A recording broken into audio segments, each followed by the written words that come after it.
సింగరేణి కావచ్చు, FRBM norms లో కావచ్చు, ఇతరత్ర అప్పిస్తున్నోడే పాపం ధనిక తెలంగాణ రాష్ట్రమని సొల్లు మాటలు చెప్పి రాష్ట్ర ప్రజలను మభ్యపెట్టి దేశంలో ప్రజలందరినీ మభ్యపెట్టి దొరికిన కాడికి ఎక్కడ దొరికితే ఎంత వడ్డీకి దొరికినా డబ్బు తెచ్చి కొల్లగొట్టి ఆ డబ్బులో 1,00,000 కోట్లు పైగా ఆ కుటుంబం ఖాతాల్లో ఈనాడు జమ చేసుకున్న మహానుభావుడు అప్పు చేసిపోతే మన ఇందిరమ్మ రాజ్యం వచ్చిన 15 నెలలలో 1,58,000 కోట్లు అప్పు చేస్తే 1,54,000 కోట్లు అప్పుకి సంబంధించిన అసలు మిత్తి కడితే ఆ పెద్ద మనిషి అంటాడు మీరు 15 నెలలలో 1,58,000 అప్పు చేశారు, 10 ఏళ్లలో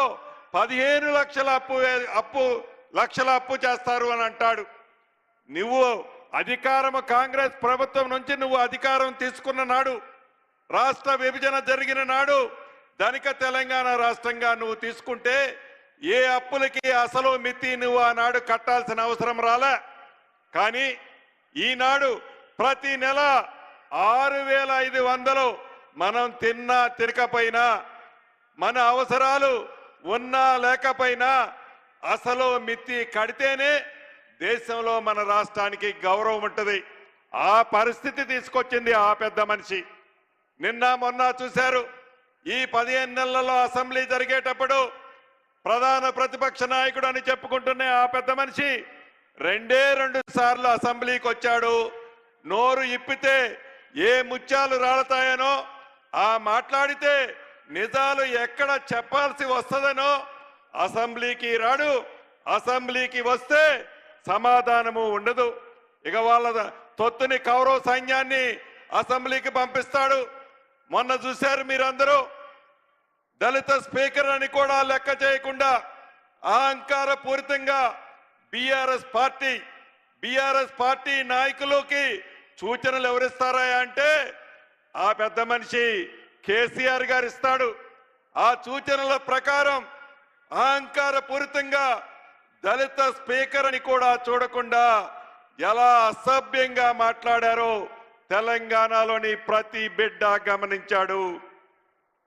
అదే వారు పరిపాలన చేసే నాడు మన శాసనసభ్యులు, కాంగ్రెస్ శాసనసభ్యులుగా కోమటిరెడ్డి వెంకటరెడ్డి గారు మిగతా మిత్రుల్ని వట్టి పుణ్యానికి శాశ్వతంగా శాసనసభ సభ్యత్వమే ఆనాడు రద్దు చేశారు. నిన్న మొన్న గౌరవ ముఖ్యమంత్రి గారు ఈ రాష్ట్రంలో జరుగుతున్న పరిస్థితిని గురించి, ప్రధాన ప్రతిపక్ష పాత్రని ఆ పెద్ద మనిషి ఎలా నిర్వహిస్తున్న దాని గురించి అనేక విషయాల గురించి క్షుణ్ణంగా చెప్పారు. కానీ అది వినే ఓపిక కూడా లేదు. వారు చెప్పేది తప్ప మన వినాలి తప్ప మనం చెప్పేది వాళ్ళు వినే ఓపిక వాళ్ళకి లేదు. అదే ఎక్కడ వినాల్సి వస్తుందో అని, ఎక్కడ నిజం చెప్పాల్సి వస్తుందోనని అసెంబ్లీ నుంచి ఎప్పుడు గేటు దాటి బయట సొల్లు మాటలు మాట్లాడాలని తాపత్రయపడుతున్నారు బావమరుదులిద్దరు. ఇది నిజం. తెలంగాణ ప్రజల ప్రతిదీ గమనిస్తున్నారు. నిజం. ఎన్నికల ముందు ఆనాటి పిసిసి అధ్యక్షులు గౌరవ ఈనాటి ముఖ్యమంత్రి రేవంత్ రెడ్డి గారు మేమందరం ధనిక తెలంగాణ రాష్ట్రమని నువ్వు చెబుతుంటే రాష్ట్ర ఖజానాలో ఎన్ని వేల కోట్లు నిధులున్నాయనో మేము అనుకున్నాం. పరిపాలనలోకి వచ్చిన తర్వాత తెలిసింది నీ అసలు భాగోతం. 8,19,000 కోట్లు అప్పు మా నెత్తిన పెట్టి సుమారు 1,00,000 కోట్లు పైగా దోచుకొని, ఆ దోచుకున్న డబ్బుతో అహంకారంతో ఎర్రబీగుతూ ఇందిరమ్మ ప్రభుత్వం అని ఇందిరమ్మ ప్రభుత్వాన్ని తెలంగాణ ప్రజలు దీవిస్తే ప్రభుత్వం వచ్చిన 10 రోజుల నుంచి మిమ్మల్ని దింపుతాం, వీళ్ళు వస్తున్నారు నా పార్టీలోకి, వాళ్ళు వస్తున్నారని లీకులిస్తూ డబ్బుందనే అహంకారంతో ఇందిరమ్మ ప్రభుత్వాన్ని కూలగొట్టాలని తాతాలాడుతూ అధికారం కోసం కుట్రాలు పన్నిన మీరు ఈనాడు నిత్యము ప్రజల మధ్యనే ఉంటూ ప్రజల కోసం సుమారు రోజుకి 16 గంటలు కష్టపడుతున్న గౌరవ ఈ ముఖ్యమంత్రి గారిని, ఈ కేబినెట్ని, ఈ సభ్యులని విమర్శించడమే ధ్యేయంగా పెట్టుకొని, గుడ్డ కాల్చి మీదేయడమే ధ్యేయంగా పెట్టుకొని, అభివృద్ధిని మంచనే సంస్కృతి లేకుండా, అభివృద్ధిని అభినందించకపోయినా కనీసం ఇంగిత జ్ఞానం లేకుండా ఏ రకంగా ఈ గడిచిన 15 నెలల నుంచి ఎలా నడుస్తున్నారో మీరందరూ గమనిస్తున్నారు. 2 సార్లు బుద్ధి చెప్పారు, అసెంబ్లీలో చెప్పారు, పార్లమెంట్లో గౌరవ ముఖ్యమంత్రి గారు అన్నట్లు పెద్ద గుండు సున్నా ఇచ్చారు. అయినా సిగ్గురాల. అయినా 2 సార్లు కర్రు కాల్చి ఓతబెట్టినా ఇంకా జ్ఞానం రాల. ఊహల్లో తేలుతూ మళ్ళీ మేమే ప్రభుత్వం వస్తుందని పగటి కలలు కంటూ కాలయాపన చేస్తూ ప్రజలను మభ్యపెడుతూ ఆనాటి ప్రతిపక్షం ఈనాటి ప్రతిపక్షం ఎలా నడుస్తుందో మనం చూస్తున్నాం. ప్రతిపక్షం అంటే, ప్రతిపక్ష నాయకుడు అంటే అసెంబ్లీకి రావాలి. అపారమైన అనుభవం ఉందని చెప్తున్నాడు ఆ పెద్ద మనిషి. 80,000 పుస్తకాలు చదివానని చెప్తుంటాడు ఆ పెద్ద మనిషి. ఏ రోజైనా అసెంబ్లీకి వచ్చి ఇలా చేద్దాం అలా చేద్దామని ఏ రోజు సూచనలు ఇవ్వాల. ఎక్కడైతే విధ్వంసం జరుగుద్దో, ఎక్కడైతే ప్రమాదం జరుగుద్దో, ఎక్కడైతే ఇబ్బంది జరుగుద్దో అక్కడికి పోయి డాన్స్ చేస్తుంటారు ఆనందంతో. అంటే వారి ఆలోచన ప్రజలు చల్లగా ఉండాలన్నది కాదు. ఇందిరమ్మ ఆలోచన, ఇందిరమ్మ ప్రభుత్వం యొక్క ఆలోచన ప్రజల కోసం తాపత్రయపడుతుందన్నది వాళ్ళు మర్చిపోయి దొర పోకడతో, దొర ఆలోచనతో, దొర అహంకారంతో ఎలా నడుస్తున్నారో మనకు తెలియంది కాదు. ఉదాహరణకి అభివృద్ధి మేం చేశాం అంటున్నారు. వరంగల్ ఎయిర్పోర్టు మీరు 10 సంవత్సరాలు పరిపాలించిన నాడు కనీసం జిఎంఆర్ ఎయిర్పోర్ట్ నుంచి క్లియరెన్స్ తీసుకురావాలని ఆలోచన కానీ ఇంగిత జ్ఞానం కానీ లేని మీరు మీ పరిపాలన ఇందిరమ్మ ప్రభుత్వం గురించి, గౌరవ ముఖ్యమంత్రి రేవంత్ రెడ్డి గారి గురించి, ఈ కేబినెట్ గురించి మాట్లాడే నైతిక హక్కు మీకు ఎక్కడుంది అని అడుగుతున్నాను. నిన్న అసెంబ్లీలో ఆనాడి నీటిపారుదల శాఖ మంత్రి హరీష్ రావు గారు అంటాడు, గోదావరి పరివాహక ప్రాంతంలో వేలాది ఎకరాలు రైతులు పంటలు ఎండిపోతున్నాయని అంటాడు. దానికి కారకులు ఎవరండి? దానికి కారకులు ఎవరు?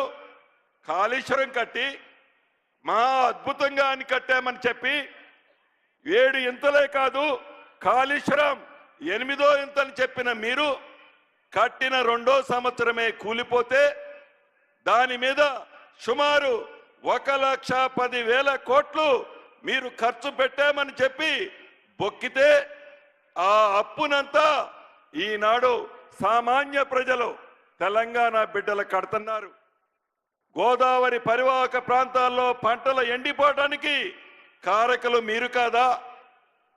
కృష్ణా పరివాహక ప్రాంతంతో పంటలు ఎండిపోవటానికి, కృష్ణా పరివాహక ప్రాంతంలో తెలంగాణకు రావాల్సిన నీటిని కేంద్ర ప్రభుత్వంతో మీ స్వార్థం కోసం మీ కేసులు కేంద్ర ప్రభుత్వం ఎక్కడ బయట తెస్తుందోనని ఆనాడు ఆంధ్రప్రదేశ్ ఉన్న ప్రభుత్వంతో కుంభక్కై తెలంగాణకి రావాల్సిన కృష్ణా నీటిని ఆంధ్రాకి వదిలిపెట్టింది మీరు కాదా? అటు గోదావరి కానీ అటు కృష్ణా కానీ ఈనాడు తెలంగాణ రైతుల పంటలు ఎండుతున్నాయంటే దానికి కారకులు ఇందిరమ్మ ప్రభుత్వం కాదు, దానికి కారకులు మీరు ముమ్మాటికి. చివరగా ఒకటే, అది ఇళ్ల విషయంలో కానీ భూభారతి అంటే ధరణిని బంగాళాఖాతంలో వేసి భూభారతిని తీసుకొచ్చి రాష్ట్రంలో ఎవరైతే భూములున్న ఆసాములకి భరోసా ఇచ్చే భూభారత విషయంలో కానీ ఆర్థిక పరంగా రాష్ట్రాన్ని చిన్న భిన్నం చేసి ఆ చిన్న భిన్నం చేసిన రాష్ట్రాన్ని గౌరవ ముఖ్యమంత్రి రేవంత్ రెడ్డి గారి నాయకత్వంలోని మన ఇందిరమ్మ ప్రభుత్వం గాడిలో పెట్టడానికి కొద్ది సమయం పట్టింది. ఇచ్చిన ప్రతి మాటని ఒకరోజు వెనక ముందు కావచ్చు, ఒక నెల లేటు కావచ్చు, కానీ ఇచ్చిన ప్రతి మాటని మాట తప్పకుండా ఇందిరమ్మ ప్రభుత్వంలో గౌరవ ముఖ్యమంత్రి రేవంత్ రెడ్డి గారి నాయకత్వంలోని మన ప్రభుత్వం బరాబర్ చెప్పిన ప్రతి కార్యక్రమాన్ని పేదోడికి అందిస్తుందని కూడా మరొక్కసారి ఈ వేదిక ద్వారా మీకు తెలియజేస్తూ 15 నెలల క్రితం ఏ ప్రేమ అభిమానంతో ఇందిరమ్మ ప్రభుత్వాన్ని మీరు తీసుకొచ్చారో రాబోయే 4 సంవత్సరాల తర్వాత కూడా అదే ప్రేమ అభిమానంతో గౌరవ ముఖ్యమంత్రి రేవంత్ రెడ్డి గారి నాయకత్వంలోని మన ఇందిరమ్మ ప్రభుత్వం చేస్తుంది. తర్వాత 5 సంవత్సరాల్లో కూడా మన ఇందిరమ్మ ప్రభుత్వమే పేదోడు కష్టాలు నెరవేర్చది అని మనస్ఫూర్తిగా ఈ వేదిక మీద నుంచి మీ అందరికీ తెలుపుతూ మరొక్కసారి వేలాదిగా తరలి వచ్చిన మీ అందరికీ కుటుంబ సభ్యులందరికీ అభినందనలు కృతజ్ఞతలు తెలుపుతూ సెలవు తీసుకుంటున్నాను. థ్యాంక్ యూ అన్న. Thank you sir. గౌరవ మంత్రివర్యులకి ధన్యవాదాలు తెలియజేస్తూ ఇక ఆయన స్వరం ఎత్తితే ఆ స్వరానికి ఒక దేశపు జెండాకుండే అభిమానం ఉంటుంది. ఆయన మాట తుపాకీ తూటా కన్నా శక్తివంతం.